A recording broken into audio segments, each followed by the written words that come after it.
Assalamu alaikum. My name is Dr. Hamda Saqib, and today we will be discussing lecture number 12 of Biochemistry and Genetics 2. Today's topic will comprise of introduction to enzyme, classification, properties and mechanism of action. Enzymes के बारे में आप already पढ़ चुके हो in your FSC and you have a general knowledge about it. तो आज कोई भी ऐसी चीज़ नहीं होगी जो कि आपके लिए न्यू होगी या जिसकी अंडरस्टैंडिंग में आपको कोई मुश्किल पेश आएगी. That is why lecture will be easy. और एंड पे एक पॉइंट आएगा जिसमें हमने सिर्फ क्लासिफिकेशन ऑफ एंजाइम्स करने हैं, उसमें थोड़ा सा रोट लर्निंग होगी, तो उसमें मैं आपको बता दूंगी कि उस लिहाज say that topic would be important. So this is the review of the previous lecture and the outline of this lecture comprise of these topics. Importance. Enzymes play an important role in metabolism, diagnosis and therapeutics. तो enzymes का इन तीन चीज़ों में बहुत important है कि आपकी body में कैसे मेटाबॉलिज्म हो रही है. सेकेंडली, कुछ डिजीज़ की डायग्नोसिस भी इसी तरह होती हैं कि उनमें कोई एंजाइम की डेफिशिएंसी होती है. फॉर एग्जांपल, लैक्टोज़ इंटॉलरेंट जो लोग होते हैं उनके अंदर लैक्टेज़ जो एंजाइम है उसकी डेफिशिएंसी होती है. सिमिलरली, थेराप्यूटिक्स भी आप यूज़ कर सकते हो एंजाइम्स से जिनमें एंजाइम डेफिशिएंसी है, उनमें आप सिंथेटिक एंजाइम्स दे सकते हो उन लोगों को. All biochemical reactions are enzyme catalysed in a living organism. Level of enzyme in blood are of diagnostic importance. For example, it is a good indicator in disease such as myocardial infarction. अब हमें पता है कि हमारे जो cells होते हैं उनके अंदर एंजाइम्स होते हैं और एंजाइम्स आपके मेटाबॉलिक रिएक्शंस करवा रहे होते हैं. तो अगर किसी भी वजह से आपका जो सेल है उसकी इंटेग्रिटी लूज़ हो जाती है, आपका सेल है, फॉर एग्जांपल आपका हार्ट का सेल है, उसकी नेक्रोसिस होती है, तो आपके सेल में से एंजाइम्स निकल के आपके ब्लड में आ जाते हैं. तो आइडियली एंजाइम्स जो उनसे होते हैं वो सेल के अंदर मौजूद होते हैं, वो आपके ब्लड में नहीं फिर रहे होते, वो अपने सेल के अंदर होते हैं और वहाँ पे अपने स्पेसिफिक रिएक्शंस करते हैं. लेकिन फॉर एग्जांपल एक बंदे को मायोकार्डियल इन्फाक्शन हुआ, उसके मायोकार्डियम के अंदर इन्फाक्ट बन गया और उसके सेल्स की नेक्रोसिस हो गई और सेल्स ने अपने अंदर मौजूद एंजाइम्स को रिलीज़ करवा दिया.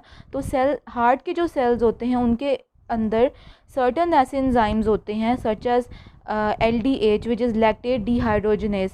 Similarly, there are enzymes known as troponin I and troponin T. Similarly, there are enzymes known as creatinin kinase. तो ये एज में जो एंड होते हैं सारे एंजाइम्स होते हैं. तो ये जो क्रिएटिनिन काइनेज हुए है, LDH या लैक्टेट डिहाइड्रोजनेज या ट्रोपोनिन्स जो होते हैं, ये विद इन द सेल होते हैं, ये ब्लड में नहीं आते. और जब आप एक बंदे का ब्लड टेस्ट करवाते हो जिसमें आप सस्पेक्ट कर रहे हो कि बंदे को मायोकार्डियल इन्फेक्शन है और उसके ब्लड में आपको ऐसी ये चीज़ें मिल जाती हैं, तो उसका मतलब ये है कि उसके हार्ट के वॉल का कोई डैमेज हुआ है जिसकी वजह से वो एंजाइम्स सेल की डोमेन को छोड़ के ब्लड में आ गए हैं. Enzymes can also be use therapeutically such as digestive enzyme. For example, जैसे मैंने एग्जांपल दी कि लैक्टोज इंटॉलरेंट लोगों के अंदर लैक्टेज एंजाइम्स की डेफिशिएंसी होती है, तो हम उनको सिंथेटिक या lab produce lactase enzymes they सकते हैं. Catalysts are substances that accelerate chemical reactions without themselves being consumed in the process. So it means that catalyst एक chemical industry में एक ऐसा कंपाउंड होता है जो कि केमिकल रिएक्शंस को तेज़ी से करवाता है. तो हमारी बॉडी भी एक इंडस्ट्री है, एक फैक्ट्री है जिसके अंदर जो एंजाइम्स हैं वो कैटलिस्ट का रोल प्ले करते हैं. What are enzymes? Enzymes are biological catalyst. तो एंजाइम के अब स्ट्रक्चर के बारे में भी हम पढ़ेंगे. Enzymes are proteins that increase the rate of reaction by lowering the energy of activation. Energy of activation के बारे में हम डिटेल में आगे जाके पढ़ेंगे, लेकिन फ़िलहाल के लिए मैं आपको ये बता दूं कि फॉर एग्ज़ाम्पल एक रिएक्टेंट को प्रोडक्ट में कन्वर्ट करने के लिए आपको बहुत एनर्जी चाहिए होती है. अगर वो एंजाइम उस रिएक्शन को मीडिएट करवाएगा तो कम एनर्जी चाहिए होगी और वो एंजाइम जल्दी उसको रिएक्शन को मीडिएट करवा देगा. जैसे कि हमने कैटलिस्ट की एग्जांपल पढ़ी, that catalyst accelerate the chemical reaction. Similarly, enzymes accelerate your metabolic chemical reactions by lowering the activation energy. यानी कि आपकी बॉडी को कम एनर्जी यूज़ करनी पड़ती है एक रिएक्टेंट को प्रोडक्ट में कन्वर्ट करने के लिए, बिकॉज एंजाइम आपके एक्टिवेशन एनर्जी को कम कर देते हैं. सो ये डेफिनेशन बहुत इंपॉर्टेंट है एंजाइम्स की. They catalyse nearly all chemical reactions taking place in the cells of the body. तो आपके जो सेल्स होते हैं बॉडी के, फॉर एग्जांपल आपके स्टमक के सेल्स के अंदर आपका पेप्सिन का एंजाइम पड़ा होता है जो कि इनएक्टिव फॉर्म में होता है, पहले पेप्सिनोजन, और फिर वो पेप्सिन में कन्वर्ट हो जाता है और उसका काम क्या होता है, प्रोटीन्स की डाइजेशन करवाना।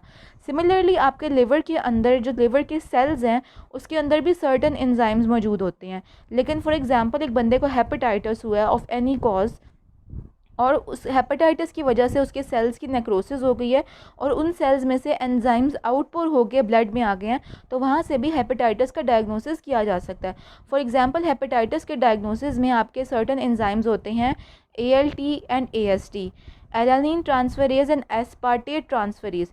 ये एंजाइम्स जो उनसे होते हैं हेपेटाइटिस के जो पेशेंट्स होते हैं उनके अंदर डायग्नोसिस में हेल्प करते हैं कि इसको हेपेटाइटिस का एलिमेंट चल रहा है कि नहीं। तो अगर आपकी बॉडी के अगर आपके ब्लड के अंदर बहुत ज़्यादा लेवल आ जाए AST या ALT का, तो इसका मतलब है कि आपको हेपेटाइटिस हो रहा है। सो आई थिंक आपको इस कॉन्सेप्ट की समझ आ गई है। The enzymes are not altered or consume during the reaction. Enzymes का काम सिर्फ केमिकल रिएक्शन को एक्सेलरेट करवाना होता है, वो खुद उसमें यूज़अप नहीं होते, and they are reusable. For example अगर एक एंजाइम ने अपना काम कर दिया है, सबस्ट्रेट को प्रोडक्ट में कन्वर्ट कर दिया, तो वो दोबारा भी इसी काम के लिए यूज़ हो सकते हैं। Enzyme has an active site, और उस एक्टिव साइट के दो पार्ट्स होते हैं। The binding site, it chooses the substrate and binds it to the active site, and the catalytic site, it performs the catalytic action of the enzyme. तो जो आपका enzyme होता है उस पर एक एक्टिव साइट होता है, उसमें से भी एक्टिव साइट में एक पार्ट होता है जो कि सबस्ट्रेट को बाइंड करेगा और दूसरी साइड उस सबस्ट्रेट को फिर कैटलाइज करेगी इनटू प्रोडक्ट्स। सो ये आपको एक्टिव साइट नज़र आ रही है। Enzymes molecules contain a special pocket or cleft known as the active site. तो आप देखिए आपको लेफ्ट साइड के ऊपर एंजाइम नज़र आ रहा है, इसकी एक एक्टिव साइट है और इस एक्टिव साइट के ऊपर ग्रीन कलर का आके सबस्ट्रेट लग गया। जब ये सबस्ट्रेट लग गया तो वो बाइंडिंग साइट के साथ जाके लगा और उसके बाद बाइंडिंग साइट के बाद आपकी कैटालिटिक साइट एक्टिव हो जाती है और वो इस ग्रीन कलर के आपके सबस्ट्रेट को इस प्रोडक्ट में कन्वर्ट कर देता है, the one in blue and orange triangle. तो पहले आपका सबस्ट्रेट एक्टिव साइट पे आके लगा, उसके बाद आपका एंजाइम सबस्ट्रेट कॉम्प्लेक्स बना, उसके बाद ये सबस्ट्रेट कन्वर्ट हो गए into products with the help of enzymatic activity, and then these products are released from the active site of the enzyme. Now will talk what is a apo enzyme and a holo enzyme. बहुत important concept है और बहुत easy है कि हम apo enzyme किस enzyme को कहते हैं और हॉलो एंजाइम किस एंजाइम को कहते हैं। तो आपको पता है कि एंजाइम बेसिकली एक प्रोटीन होता है, ठीक है। Enzyme is basically a protein. तो एक एंजाइम जिसके अंदर उसकी नॉन प्रोटीन मोइटी ना हो उसको आप खाली एपो एंजाइम कहते हो। जैसा कि आपको पता है कि आपका जो एंजाइम है वो प्रोटीन है और आपको लेफ़्ट साइड पे नज़र आ रहा है ये आपको एक एपो एंजाइम नज़र आ रहा है, मतलब कि सिंपल प्रोटीन पोर्शन नज़र आ रहा है एंजाइम का। लेकिन एंजाइम्स इस तरह एग्जिस्ट नहीं करते। एंजाइम्स के ऊपर आपका सबस्ट्रेट भी लगता है और उसके ऊपर को फैक्टर भी लगता है। एंजाइम्स के जो को फैक्टर्स होते हैं वो नॉन प्रोटीन होते हैं।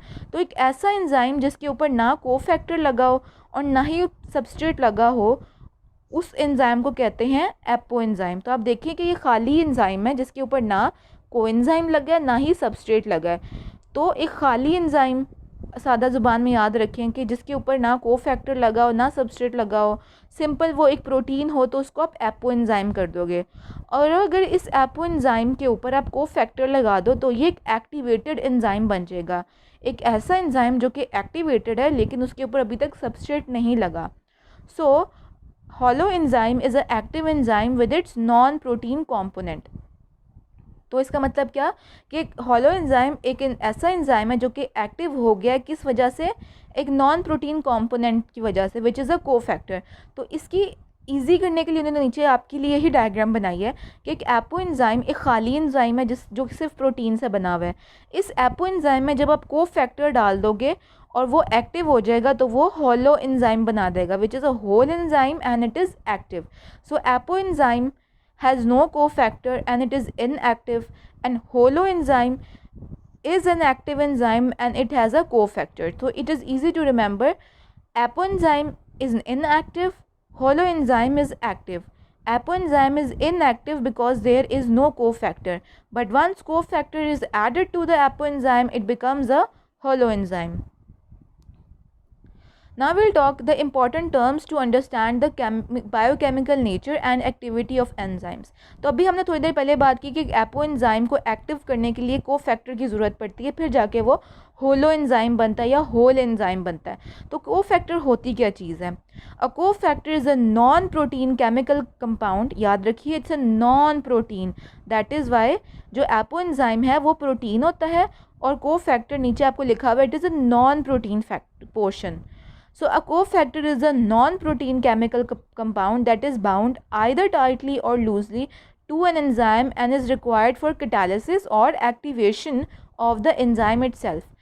Now there are two types of cofactors, coenzymes and prosthetic groups. याद रखिए, जनरल टर्म कोफैक्टर है, कोएंजाइम नहीं है.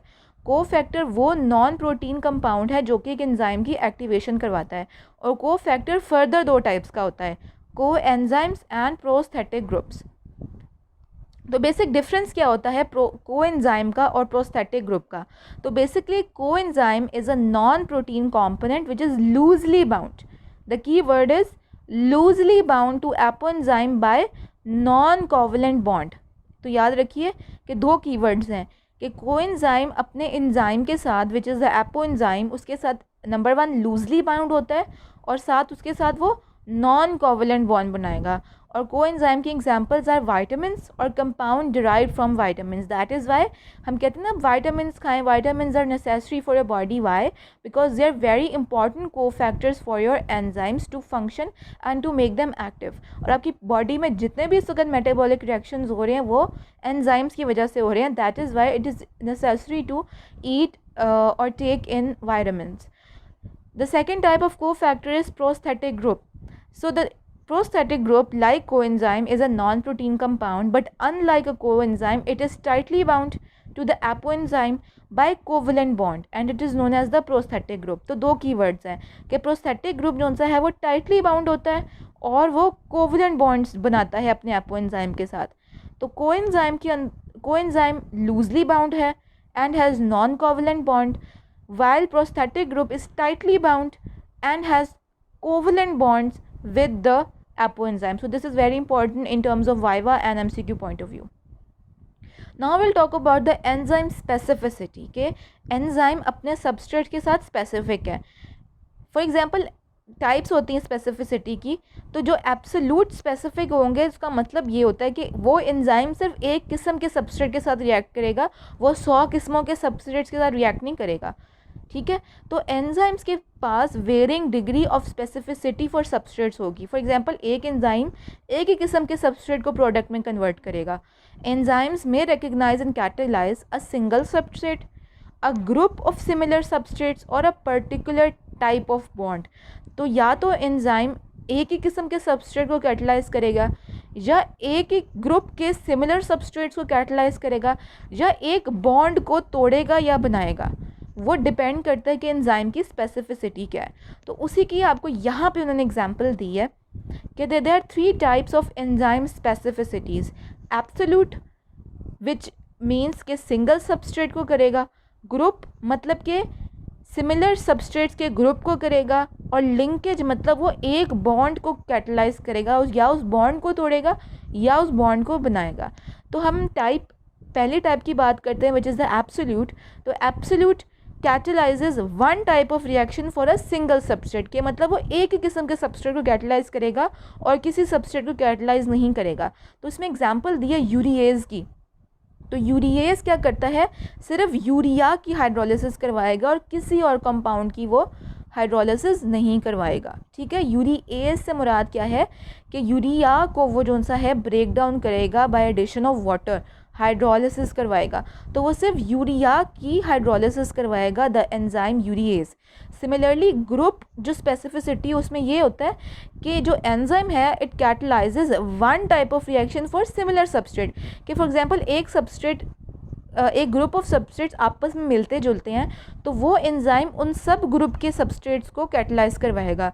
इसमें एग्जांपल दी है हेक्सोकाइनेज की।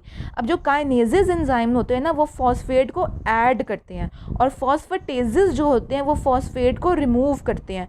तो हेक्सोकाइनेज से मुराद क्या है कि ये एंजाइम फॉस्फेट का ग्रुप ऐड करेगा टू हेक्सोजेस। तो हेक्सोजेस बेसिकली एक जनरल नाम है ऑफ डिफरेंट सबस्ट्रेट्स जिनका सिमिलर केमिकल स्ट्रक्चर होता है। So this group कैटलाइजेस one type of reaction for a similar substrate.